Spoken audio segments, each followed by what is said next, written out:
Hi all, welcome back. So today we will be doing one more question. इस question में आपको क्या करना है कि आपको क्वेश्चन गिवन है x cube dy by dx is equal to x cube cosecant y.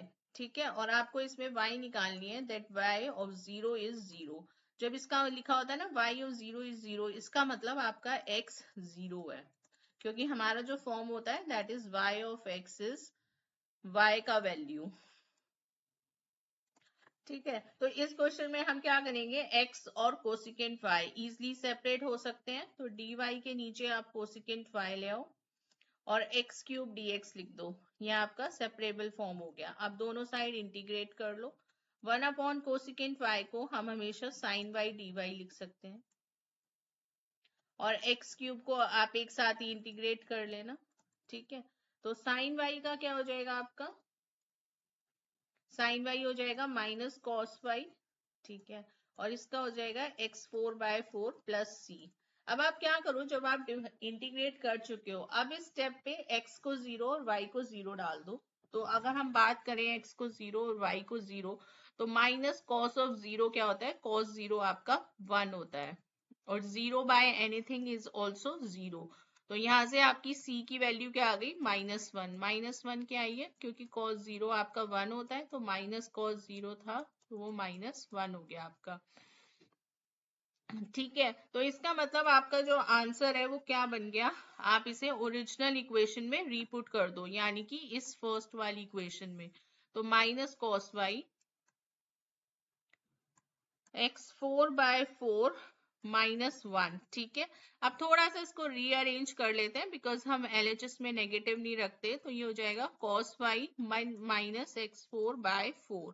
ठीक है, तो ये आपका सॉल्यूशन हो गया. एक और क्वेश्चन देखते हैं. dy by dx is xy plus y upon में xy प्लस x. ठीक है, हम क्या करेंगे, इसको पहले सबसे पहले, अब देखो हम कैसे चेक करेंगे इसमें कौन सा कॉन्सेप्ट लगाना है. अब ये आपका होमोजीनियस तो है नहीं. होमोजीनियस में क्या होता है कि अगर इसकी पावर 1 + 1 2 है, तो इसकी भी पावर 2 होनी चाहिए, डिनोमिनेटर की भी 2 होनी चाहिए, बट इसकी पावर 1 है, तो इसमें होमोजीनियस तो अप्लाई होगा नहीं. या तो आपका लीनियर होगा या सेपरेबल होगा, तो हम सेपरेट करने की कोशिश करते हैं.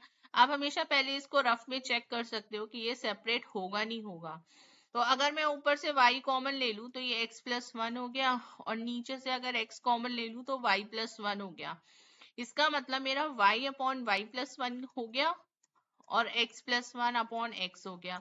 तो इसका मतलब ये सेपरेट हो गया, तो इसका मतलब हम dy एक तरफ ले लेंगे, तो ये हमारा हो जाएगा y + 1 by y is equal to x + 1 by x dx. ठीक है, अब जब भी आप लिख रहे हो इस चीज को मत करो. ठीक है, ऐसे मत लिखो कि dy पहले और y + 1 बाद में. अब y + 1 upon y dy is equal to x + 1 by x dx. तो यहाँ पे हम वेरिएबल सेपरेट करेंगे, एक dx के साथ dx की टर्म चली गई, dy के साथ dy की, और अब इसको बस इंटीग्रेट कर देंगे.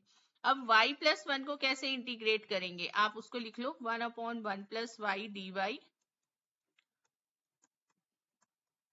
ठीक है, तो जब आप इसको ऐसे लिख लिया, तो फिर आप इसको क्या करो, अब आराम से सॉल्व कर सकते हो. 1 को आप y लिख दो, 1/y को आप log ऑफ y लिख सकते हो, 1 को x लिख सकते हो, और इसको log x लिख सकते हो, प्लस log c.